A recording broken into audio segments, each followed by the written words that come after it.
This is the moment we've all been waiting for the thousands in attendance and the millions watching around the world. Ladies and gentlemen, let's get ready to rumble!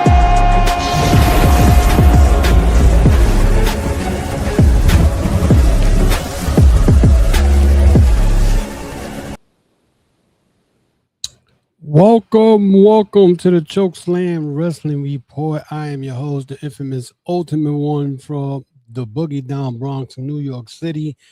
And we have episode 308, and we are going to be talking about the AEW Redemption review and whatnot. And the way I'm looking at this pay-per-view did not make a lot of noise because a lot of people did not talk much about this pay-per-view. Usually when AEW does a pay-per-view, they talk about it and whatnot.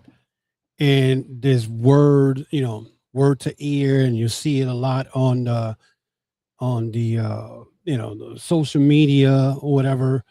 I guess the pay-per-view wasn't that hype for a lot of people. For me, there were some matches that I kind of questioned. There was especially that chain match, which I will be talking about and whatnot. But we are here today, guys. And if you guys haven't subscribed to this channel for the Chokeslam Wrestling Report, please do. But let's start this off right away. Let's go to the 0 hour. 0 hour, of course, they started off with the Rougeau Brothers celebration, which I don't know why Rocky Romero went in there to get beat up by the Rougeau brothers and whatnot. It wasn't all that, but then they had a match, and this match pretty much was a setup for what happened in Dynamite. And the 0 hour match was the Conglomaration, the Trios World Champion, against the Jay Lethal's Lethal Twist, which is Lee Johnson and Christian Blake and Jay Lethal. But this match, if you looked at this match was not a bad match. You had a demand by the announcing table and whatnot, and then you had you had the Conglomaration going at it with the Lethal, Jay Lethal's group, and it was a pretty good match. But this match pretty much was really a setup to soften up the Conglomaration and whatnot for the demand. Because as you saw this Wednesday on Dynamite, we saw the demand defeat the Conglomaration for the Trios World Title. So pretty much this match pretty much set up for something that's going to be big and whatnot. And I talked about it in my AEW Dynamite recap this past Thursday, or yesterday actually. You can check that out on Apple, Spotify, and any audio podcast. And I spoke about how this match that happened on Sunday in the 0 hours led to the title change on Wednesday, the Trios title. Now it may lead to maybe blood and guts, okay? Because at Wednesday's Dynamite, if you guys remember and whatnot, we saw Brody King getting involved after the Conglomeration they lost the belts, and and then they were still outnumbered because you had the demand and Jay Lethal's group, so it was 6 on 4 and whatnot. 6 on 4, I think it was, 6 on 4, and then we had then we had Hangman Page come in and buckshot Lariat Jay Lethal. So this pretty much looks like this is going to be the blood and guts match this year and whatnot. And if that is, it's going to be a great, cage match. If that is the group that they're going to put here for blood and guts coming up soon. I think they haven't announced it, but I'm sure for what we saw, you know what I'm saying? I don't remember who was the fourth person that came in. I don't think there was anybody from the Conglomeration that came in to say the Conglomeration. I know Brody King and Hangman Page came for the save on Wednesday, but this match for the 0 hour on Sunday was that. It was just to soften up the conglomeration for the match with the demand on Wednesday, and you saw the results. You know what I'm saying? So it wasn't a bad match and whatnot. And I like what they did. There was only one match. And to top it off, the pay-per-view started an hour early. An hour early. So this is what they're going to do from now on, according to Tony Khan. They're going to start the pay-per-views an hour early. There was a lot of matches. There were about 12 matches and whatnot. And, and I see a lot of people online talking about, this is what WWE has to do is put 12 matches like AEW does instead of doing a 2-night event. But WWE is not thinking that. WWE is thinking making money on 2 nights in a row. So anyway, we're not even going to be talking about that. But anyway, that was the situation on Sunday for the first one. The pay-per-view opened with the 6-man ladder match. Now, I had Jack Perry winning the 6-man ladder match, Casino ladder match. The winner of this gets a title shot, for the AEW International Championship. That Kyle Fletcher has that. Now, I had Jack Perry. And my prediction didn't go through because at the end of the day, what I saw was Tony Khan giving an opportunity to Mike Bailey to win this match and for him to get another shot at Kyle Fletcher, but this time with the AEW International title involved and whatnot. So what I'm looking here, will be the third time that these guys are going to meet up. Speedball, I mean, this match was crazy, to put it that way. This match, you had Commander and Klon using the ladders, doing crazy stuff. It was nuts and whatnot. It was an amazing show. I can't front on that. It was an amazing show. Not an amazing show, but an amazing match.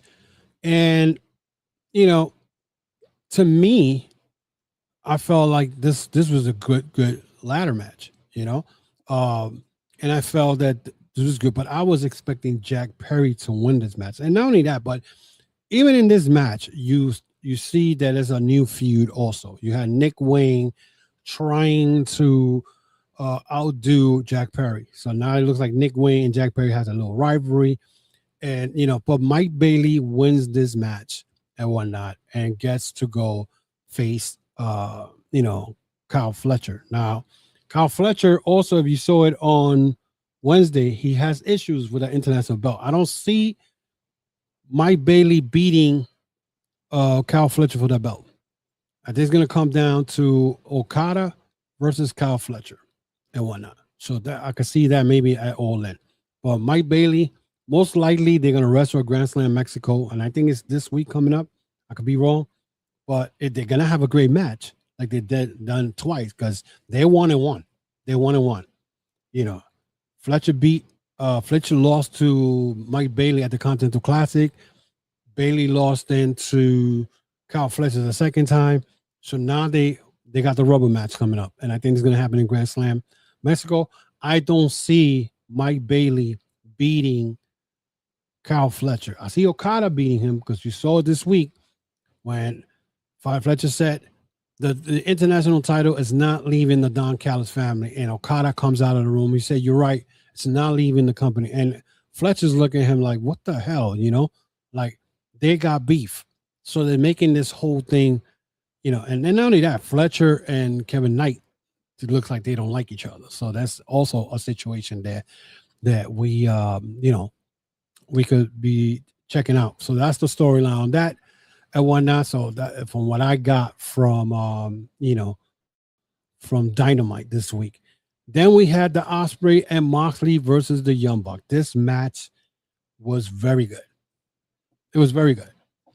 And the whole story, I mean, at one point we saw Ospreay and Nick Jackson collide with the heads. And then the storyline was that I don't know if it was a storyline or not, but Nick Jackson was woozy during the whole match. But the whole point was that Moxley wanted, and again, for weeks, Moxley has been telling Ospreay, when it's time to pull the trigger, are you going to pull the trigger? And this was a great example for this match. And this match was He had the opportunity to pull the trigger on Nick Jackson, or the Youngbucks, and he did not. He started worrying about calling the doctor and making sure because Nick was dizzy and all that. But all that blew up in his face because during the middle of the match, toward the ending of the match, he hit Jon Moxley by mistake and whatnot, a friendly fire. This cost them the match and whatnot. This cost them the match, and at the end, the Young Bucks did the EBT or EVP move on Moxley. Moxley still got up, which I think was the cool thing what he did, but he got double super kick and he got pinned. So if you guys remember, Moxley got on Ospreay's ass about him not pulling the trigger. So this was the whole thing during the night. Now I figure, well, this is gonna go now to, Dynamite on Wednesday. We'll see what happens. If this story is gonna end, and he's gonna go his separate ways, whatever. And apparently there was more. There was more to happen when it comes to the to the main event. We saw that what happened and whatnot. So then we had the AEW International match, title match. Now this match to me honestly was the match of the night because Bandito and Kyle Fletcher, I mean, these guys went back and forth. I mean, there was high flying moves, devastating moves. But then again, and this is I wrote on my notes because Kyle Fletcher and Bandito had the match of the night to me, honestly. But Kyle retained the title, which I knew he was going to retain the belt because he wasn't going to lose the belt right away. That was not going to happen. Definitely, that was not going to happen. You know what I'm saying?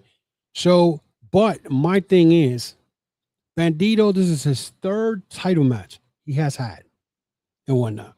His third title match in a pay-per-view, and he loses the match. You know what I'm saying? I don't know what's going on when it comes to Bandito and Bandito and this whole thing and whatever. I feel like you have to you gotta take the belt away from him. The Ring of Honor title. This man has been losing matches, and he's the Ring of Honor World Champion. He has lost three pay-per-views with title matches, and he has lost. So to me, it's like, okay, how in the world are you losing? Are you losing matches? You know what I'm saying? Like, it doesn't make no sense to me, But Kyle Fletcher, I knew Kyle Fletcher was going to keep the belt. Kyle Fletcher, let me tell you something about Kyle Fletcher. Kyle Fletcher is the future of AEW. This guy has done everything that you can imagine, and you can't ask for nothing better than that. You know what I'm saying? Kyle Fletcher is the future of the company, and that match between him and Bandito were the match of the night and whatnot. And I mean, you can't argue with that. I mean, now he's got to wait. Now he's got to have a match with Mike Bailey at Grand Slam, which is going to be good. But not only that, he ain't got to worry about him. And like I said earlier, when we went through the 6-way ladder match, he has to worry about Okada. Okada won his belt back. He's not saying it, the way he may say it, but he's pretty much playing mind games with Kyle Fletcher. And the only way Fletcher will lose that belt, and the only way Fletcher may end up beating Okada because he's probably going to cheat or something. But if anybody's going to take the belt away from Kyle Fletcher, it's going to be Okada. But I don't see Okada beating him the first time. There's probably going to be some cheating involved. And when it comes to the Don Callis family, it's like playing Russian roulette. You don't know if you're going to get shot or not because it's so many arguments going on when it comes to the Don Callis family. It throws you off. You know what I'm saying? So you already had Tekashi leave, you had Andrade's leave, and now they're playing and they're flirting with the Kyle Fletcher and Okada.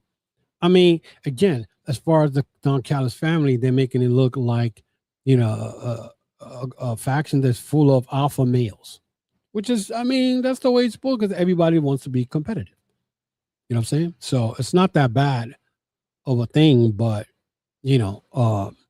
But yeah, so Bandito, as far as Bandito's concerned, I mean, him losing again.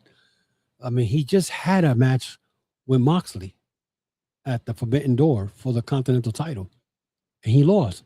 He has lost to, I think he lost to MJF also for the world title and whatnot.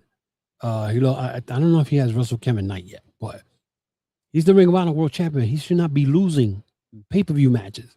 It's crazy. You know what I'm saying? It's nuts and whatnot. So then we had the double chain tag team match. And boy, I have a lot of thoughts about this. My feedback, and it was a horrible match to begin with. And I don't know why they made this match with this stipulation with chains. And they were trying to recreate Bullet Club Civil War. AEW failed. Okay. Also, David Finlay dropped Jay White on his head during the match. That I was surprised that even Jay White was supposed, even continue wrestling. But this is kind of crazy because, like I've been saying, I think maybe Jon Moxley may end up not being the leader of the DeathRiders. Maybe in October, I'll give it October, because even in this match, you had the DeathRiders getting involved in this match. You had Wheeler Yuta and Daniel Garcia come out and cost these guys the match. The Bang Bang Gang, the rest of the Bang Bang Gang came out, but it wasn't. It wasn't enough. But my thing is, they were trying to recreate the Bullet Club Civil War. I don't know why, but this match was horrible. Everybody talks about it. This match was horrible. The chain match, I don't know why they even did this. The chain match wasn't necessary. You could have had a regular match. This was the worst match of the night, to be honest. This was worst match of the night. The Dogs versus the Bang Bang Gang. The chain match was not, the chain wasn't even necessary in this match. If you're going to have the Bang Bang Gang feud with the DeathRiders, I mean, have it regular. Why even have this type of match? You know what I'm saying? So it's crazy because I thought this was going to be a good match. I mean, the fact that you're calling this group the Bang Bang Gang, it's just not. I'm still can't get over that. I like when it was Bullet Club Go, but apparently they can't use Bullet Club anymore because that's a New Japan, copyright, a trademark. But if I was Tony Khan, if you want to make something like a Bullet Club Civil War, buy the trademark off New Japan. New Japan's not going to use it anymore. They're not going to use it anymore. Well, they're not doing that. So, but instead, they did what they did on Sunday, where they had, the Bang Bang Gang against the Dogs and the chain match, and there was confusion with the chain. The chain was too damn long. David Finlay almost broke Jay White's neck when he did a power bomb on him, and I mean, he landed on his head. I was surprised they even continued the match. It was a bad move. I mean, and David Finlay is still wrestling like he's still in New Japan, like strong style. You're still wrestling strong style. You're not in New Japan anymore. But that power bomb was bad, and you saw that Jay White wasn't even in the program on Dynamite. Now who knows if he had to go to protocol, concussion protocols, because he wasn't in AEW Dynamite or Collision this week. You know what I'm saying? And if he did, I haven't seen Collision yet, but I mean, not that. Well, now with that power bomb there, David Finlay hit him with. That shit was crazy. So I think the whole tag team match wasn't even necessary, especially with the chains. That wasn't even necessary. I think that kind of ruined the pay-per-view a little bit, but it is what it is. Then we had another match that caught me off guard, and I asked myself why. It was a TBS championship. Sheeta has held the belt for 25 days. Well, at the time, 25 days. And Tony Khan decided to pull the trigger and have Maya World beat Sheeta. Now, I understand people want to be like, well, Sheeta, she's a 3-time world champion. She doesn't really need the title, blah, blah, blah. But what was the point of her winning it? You know what I'm saying? If you're going to go and turn around for that, you could have had Chris Stanlander try to get the belt back. She's a former TBS champion. get the belt back, still feud with Persephone, and try to, get the TBS belt.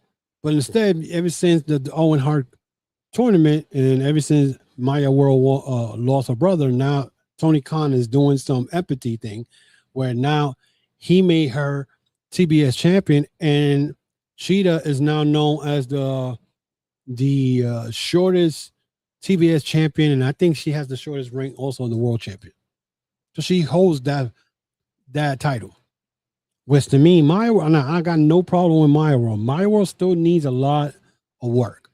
You know what I'm saying? But to me, to take the belt away from Sheeta is doing one of the best heel work she has had. You know what I'm saying? So for them to just take the belt away from her 25 days later, 3 weeks, she held the belt for 3 weeks. You know what I'm saying?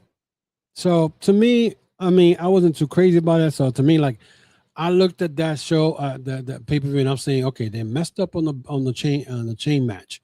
Now you go and give the belt, take it away from Sheeta, and give it to Maya World for what? What's the purpose of this? You know what I'm saying? Now, and I said this also, and I wrote this in my notes. I said, this match was a back and forth. It was a back and forth. Maya shocked the world by beating Sheeta, though, because everybody wasn't expecting that. Shore reigns Sheeta, of course. This is Tony Khan feeling bad for Maya. Hope she can carry that belt for a while. Otherwise, if she loses it quick, she'll be an afterthought. And I really believe that. I really believe that if she loses the belt within a month, she'll be an afterthought. So what's the point? I hope that he's not following WWE's blueprint. And I say that because that's the same thing they did with Sol Ruka. Sol Ruka ended up beating Becky Lynch. And this week, Sol Ruka lost the belt to Raquel Rodriguez. And if Tony Khan is going that route, it's not going to work. You know what I'm saying? You're going to alienate a lot of the wrestling fans because of that. You know what I'm saying? Because you're the alternative. People don't want to see that. But it's crazy because this match, it was good and whatnot, but I did not expect Sheeta to lose the belt. I had Sheeta winning this match. So I already had lost 2 in a row. You know what I'm saying? Also, I was also had the Bam Bam Gang winning this match. And of course, it was the other way around. So it was like, I don't know where they're going with stuff now all of a sudden. And to me, like, Sheeta losing the belt, that I was like, okay, what are we doing? What are we doing? So moving along, we had Copeland and Cage versus the DeathRiders. This match was real good. You know what I'm saying? Because Pac and Claudio ended up attacking Cage and Copeland before even the bell rang. And they started attacking typical Death Rider, stuff, which was a good thing. And throughout the whole match, Copeland took a ass whooping. That's exactly what happened to him. He got a whoop. They whooped his ass all over that ring for a good 20, 25 minutes. You know what I'm saying? They ended up beating Claudio and Pac, but Claudio and Pac gave them a run for the money. And in my head, I'm thinking Claudio and Pac don't team too much together. They do like 3-man, they do 8-man tags and whatnot, which is way different. But Copeland and Cage have the more experience. But Pac and Claudio, these guys are like, monsters in the ring, if you really think about it. Even though Pac is a short guy, but this guy, he could wrestle. And they gave Copeland and Cage a run for their money. Now, do I feel that Copeland and Cage were the right winners? Yes. You're not going to give the belts to Pac and Castelloni because you still want to have that match with the Youngbucks versus Cage and Copeland, which they're going to have it at All In. You know what I'm saying? I thought it would be how you call it? At first, I thought it was going to be like a lattice chair, whatever. And who knows? You know what I'm saying? They down the line, they'll have a TLC match, and now that Tony Khan just signed the Motor City Machine Gun, maybe we're not going to see that. We may see that at All In, Copeland and Cage loses the belts to the Young Bucks. Young Bucks become the full-time tag team champions. And then we're going to have the Motor City Machine Guns against the Young Bucks for the AEW title. It's probably for October. Not all out. I don't see that happening. But Copeland and Cage got their asses whooped, but they still pulled off the victory. I mean, this is veteran stuff. You know what I'm saying? They were able to do that. So, but as you guys saw on Wednesday, they're already promoting the Young Bucks versus the Cage and Copeland. So then we had the craziest match of the night. This is a Painmaker, Chris Jericho. Now this match was nuts. I mean, they used everything. At one point in the match, we had Jericho grab sandpaper and rub it on the wound that was open on the forehead of Tommaso Ciampa. Now, Tommaso, of course, was doing, I think he had the, he hit, he pulled out the thumbtacks with, actually, no, it wasn't him, because I know Jericho pulled out the hockey puck with the thumbtacks attached to the hockey pucks. And he kind of backfired because then Tommaso Ciampa used it. I think he power drived them on them, and you could see actually the thumbtack popping out of Chris Jericho's forehead and another piece of metal somewhere else. It was just crazy. It was crazy. But then Tommaso tried to do some crazy shit. Okay. My man pulled out the drill gun and he was going to use it on Jericho. But before that, he did like a J Thriller power driver on Jericho outside on top of the table. And the claim was that Jericho got hurt on that move. I didn't see him hurt.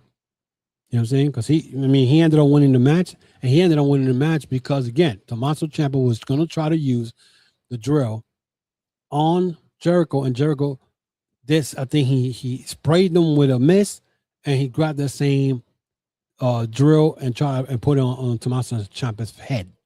This match was crazy. And when I tell you they use everything, they use everything. They use, sandpaper. They even use mirrors. That's how crazy it was. Besides the thumbtacks, they use mirrors. I mean, it was nuts. They used bar wires. I think at one point, Tommaso Ciampa got caught in the bar wires. This match was fucking nuts. You know what I'm saying? It was nuts. But, at the end of the day, Jericho pulled it off. I think in the match lived up to the hype. You know what I'm saying? Now, I don't want to see another match between these two because Ciampa got one, Jericho got one. And both of the matches were bloody, but this match was much bloodier where they used everything. They used everything you could imagine. So then we had the AEW National Title match between Mark Davis and Andrade. Andrade ends up winning this match and whatnot. And pretty much, Mark Davis gave Andrade a run for his money. But it was Andrade who came with the other Los Muertos move. And this was a very difficult and physical match for Andrade. Because, Dunzilla, he is no joke when he's in that ring. He's going to try to hurt you. He's going to try to do some power moves on you. So Mark Davis is someone you should not fall asleep on because he's going to do what he's going to do. But Andrade pulled it off. And Andrade ends up, and I was saying to myself, Andrade wins the match. And I'm saying, imagine MJF comes out of nowhere and attacks him because Andrade is walking around with MJF's AEW diamond ring that supposedly Will Ospreay gave to him. So, stuff like that you got to be like, okay, I see it happening. You know what I'm saying? So, but Andrade wins the title. And to me, I think Andrade winning a title in AEW, he's a star as it is. He's been a star before he was in WWE in Mexico. So that's a good move. They gave him the AEW title. But like I said, he put his title on a three-way match between Jack Perry and Nick Wayne this past Wednesday. He wins the match and whatnot. And so now he he's going to participate in the Casino Gauntlet for All In for him to become the number one contender. I still see MJF coming out of nowhere and costing him for him to probably even qualify and whatnot. MJF is going to pop out somewhere. He's going to get even with him. He's going to get even with him, and he's definitely going to get even with Ospreay. Ospreay cost him the world title, and now, Andrade's walking around with the AEW Dynamite ring. So, we'll see. We'll see. And then, of course, we have the Willow versus Thekla. Willow ends up winning the match, and I had said this. I changed my view on it because on my prediction last week, because I said, first of all, why would Tony Khan pull Mercedes Moné versus Thekla for All In, heel versus heel? You're going to be doing the same thing that WWE does. They pull heel versus heel. But especially you got Thekla, who's way shorter than Mercedes Moné. And let's put it, if Thekla was to be Mercedes Moné, the IWC will lose their fucking mind and whatnot and be like, "Oh, that's unbelievable." They'll come up with bullshit and. So Tony Khan decided, well, you know what? Let me take the belt away from Thekla because she dominated for the time being that she had that belt, and give the belt to Willow because Willow has a history with Mercedes Moné. It makes a lot of sense, and we saw it this past Wednesday. She talked about it. She talked about, every time that she was losing something, it was because of Willow's fault. She was blaming everything on Willow, on why she is not succeeding the way she wants to. Everything was Willow. So Tony Khan made the right move, giving the belt to Willow, and Willow deserves it. Willow's been busting her ass since day one, since she's been in AEW. You know what I'm saying? Do I think she's going to be Mercedes? I don't think so. Mercedes is going to end up winning the world. So I'd be surprised, to be honest, if Mercedes ends up winning the world title at All In. I will be surprised she doesn't win it. But right now, it looks like Willow is a transitional champion for the next 30 days. You know what I'm saying? Or next 29 days, because it's August 30th.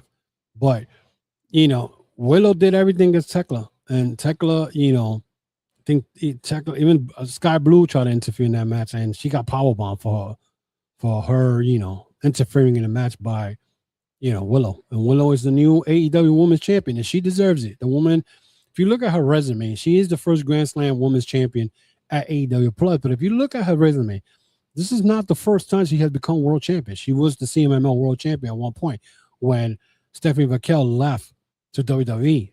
The belt got, vacated, and, Willow ended up winning the title. So, Willow, again, I'll be surprised if Willow gets past All In against Mercedes. If Mercedes don't win, then that means it's gonna be they're probably gonna take it to the point where she's gonna have to humble herself. But think about it. Mercedes right now got backup of the Divine Dominion, whatever her name is, Divine Dominion. I always have a problem with that fucking name. Megan Bain and Lena Hook. Okay, and then Willow, as you saw this week, she has the Brawling Birds as her backup. So next couple of weeks, we're going to see what happens and whatnot. So I see Mercedes getting hers because she and Divine Dominion went in the ring and attacked Willow this week.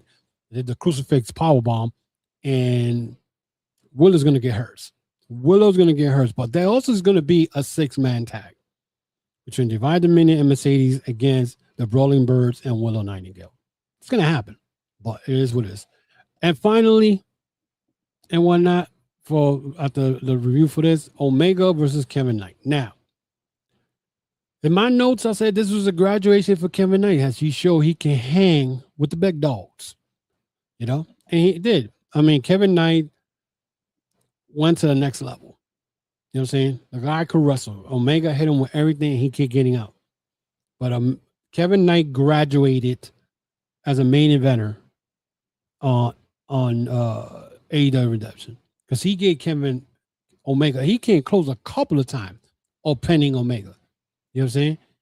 And when Omega ended up beating him, Kevin Knight still the TBS champion, but it's what happened after the match.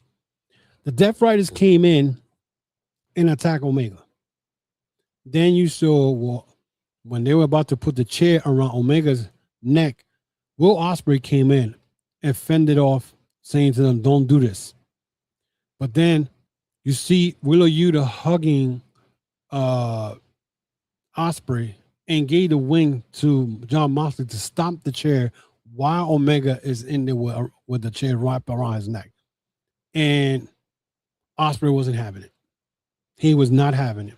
He punched Moxley, or he pushed Moxley, and next thing you know, Moxley's trying to convince him, look, you got to pull the trigger, blah, blah, blah. And it looked like Moxley was going to put the plastic bag over Kenny Omega, but he gave it to Ospreay to see if he pulled the trigger. So Ospreay decided not to do it. Next thing you know, we saw him ripping the bag. Then he punched Moxley. Moxley decided to take his boys out of there. And it looked like Omega, when he brought the title to Omega, it looked like everything was cool, but Omega sold the bag. And Will Ospreay saying, no, it's not like that, whatever, blah, blah, blah. And Omega did this one thing that a lot of people probably forgot that happened 10 years ago. You remember when AJ Styles was on the ropes in Japan and Omega went and caught him with the one-wing angel to take over the Bullet Club? Same thing happened at AEW Redemption. He did the same move to Ospreay. He hit him with the one-wing angel and whatnot, and everybody thought that Omega was turning heel. No, he was getting back at Ospreay because he felt he was getting betrayed because he's going to put a bag over his head. Same thing that happened to Bryan Danielson. And then we saw it on Collision, or actually in Dynamite this week. Now Ospreay is no longer part of the DeathRiders because he told Moxley told him, do you really want to do this?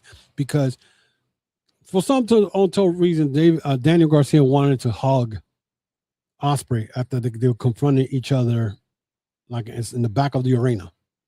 And Ospreay elbowed him. And that's when Moxley told him, do you really want to do this? And Ospreay said, you don't decide when to pull the trigger, and gave him the DeathRider logo and whatnot. Even though now he may have a ally with, or out of all people from 1 year ago, Hangman Adam Page. And even then he told Hangman, look, I have these guys bring on my neck, which is the DeathRider. I have the boys in Japan not too happy with me when he's talking about the United Empire. And now he has Omega that he has to worry about for All In. He said he really can't trust nobody and whatnot.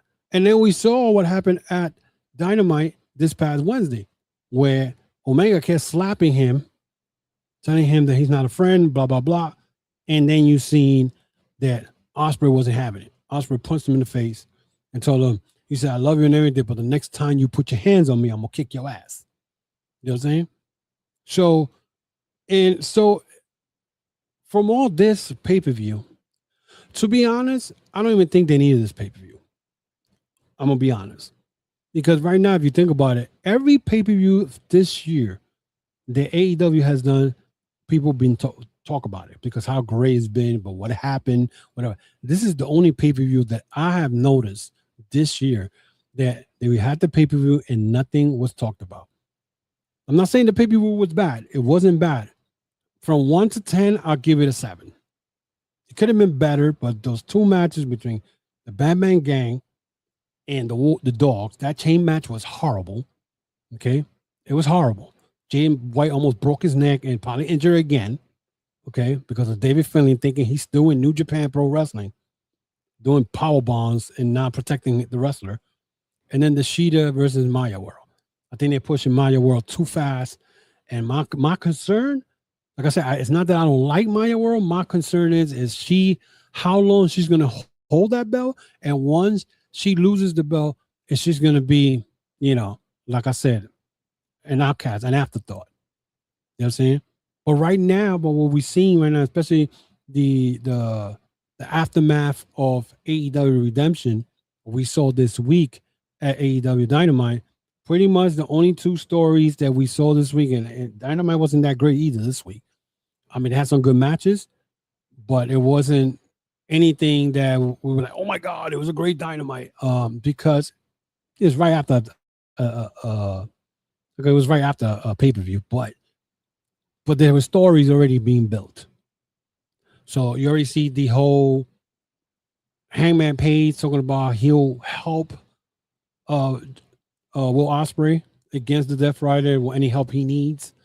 Then you have the Mercedes Moné and Willow situation. Kenny Omega, who just slapping Ospreay because he felt like he got betrayed and whatnot. So, I mean, honestly, we'll see what happens because there's still 29 days left for the next pay-per-view. Now, AEW has to take advantage of this. You know what I'm saying? Has to take advantage of it. Because now you got other matches you got to put, and then you're going for the biggest show of the year and whatnot. And also, I noticed people talking about, it's only 33,000. They only have sold 33,000. Listen, when you do something for the first time, okay? When you do something for the first time, yeah, they got 80,000 the first time. And I think they won the second time, if I'm correct. But you're not going to get 80,000 people again. Because you're going to get 80,000 when you go first time somewhere because everybody wants to see it. And yes, there's 50,000 people left. But then again, you can't listen to anything online because people be lying. And don't tell me, I saw it on Twitter, because Twitter is corrupted. It's the worst freaking app there is because everybody there thinks they know everything. Everybody wants to be a journalist. And I say this every week. But right now, AEW, and they were talking about, what was it, the ratings, they only got 700. Who cares? Right now, I'd rather watch AEW than WWE. If you want to see that Danhausen bullshit every week, that's on you. That you decide to do that. I'm not going to waste my time watching that. I'm not wasting my time watching TNA. I'm not watching my stuff with NXT, and I'm definitely not messing around with WWE. Those some people like TNA because they think there's good wrestlers there. I don't care for that. They're trying so hard to beat AEW. They can't. They're like, we got 300,000 views. 300,000 views. That's their ratings, right? But when AEW does it, it's horrible. This is what I'm talking about. It's just, it's crazy. But anyway, that is it for me today, guys. Again, let me know what you think about this episode. What you think about the whole storylines that are coming up. We got storylines again with Kenny Omega and Ospreay. Where you think that's going to end up, and is MJF going to interfere in that match and whatnot, or John Moxley is going to cause? There's so many ways that I think Ospreay could not even win the title. There's so many interference that could be there. You got Moxley and his people getting involved. You got MJF trying to get even with Ospreay for costing him the world title. There's so many things when it comes to that. The Mercedes Moné and Willow Nightingale, that man, like I said, when it comes to AEW All In, I see Mercedes Moné finally winning the title. I'll be surprised if Willow keeps the title. Something's going to happen where Willow will lose the title in the big show, which will suck because, she just won the belt. But I have Willow losing the belt. The only way this can happen is Tony Khan continues the storyline where Mercedes, yes, she won the Owen Hart, but she still can't get the world title. The world title is still evading her for now. Until she humbles herself. We'll see. But let me know what you guys think. Also, guys, check me out on Facebook, Instagram, and of course the X if you want to check me out there. Also, we're in TikTok, so check us out there and whatnot. And of course, the YouTube channel. Subscribe, share this with your friends. We also got a podcast store. We got t-shirts, hats, and hoodies. Go to tcwr.veryinkpressive.com. That's tcwr.veryinkpressive.com. And we're trying to get to 2,500 subscribers. We're close. I'm trying to forget about 25. I'm trying to go 3,000 subscribers. You know what I'm saying? And we're trying to get at least 2,500 views. Not 2.5 million views and whatnot. We already did the 2 million a couple of weeks ago on the channel. So subscribe to the channel, support the channel, support the podcast, wrestling podcast, people who are not tribal. You know what I'm saying? And there's no tribalism in this podcast. It's straightforward, real shit. Okay. And I could probably say that this is New York City's probably one of the best podcasts here. I'm gonna say it because I mean the proof is in the pudding. So we don't play that tribalism shit here. So let me know what you think, guys. Again, thank you very much for being part of this. And anybody who's on the chat, I thank you very much. And whatnot. I will see you guys next week with more. I think next week I may do a SummerSlam review. So I'm gonna check those 2 shows this week and whatnot. I'm gonna check out SummerSlam tonight, and then SummerSlam Sunday. I won't be able to see it, but I'll check it out on Monday, and I'll give you my take on SummerSlam, which I'm looking at the card, and the card looks freaking horrible, with the exception maybe the Gunther and Aldis as one of the matches I'm looking forward to, and the Roman Reigns versus Seth Rollins, to see what happens with that, if they're going to pull the trigger where, Solo Sikoa is going to cost Roman Reigns, the Seth Rollins, the world title. So we'll see what happens. Until then, guys, we'll see each other next week with more of the Chokeslam Wrestling Report.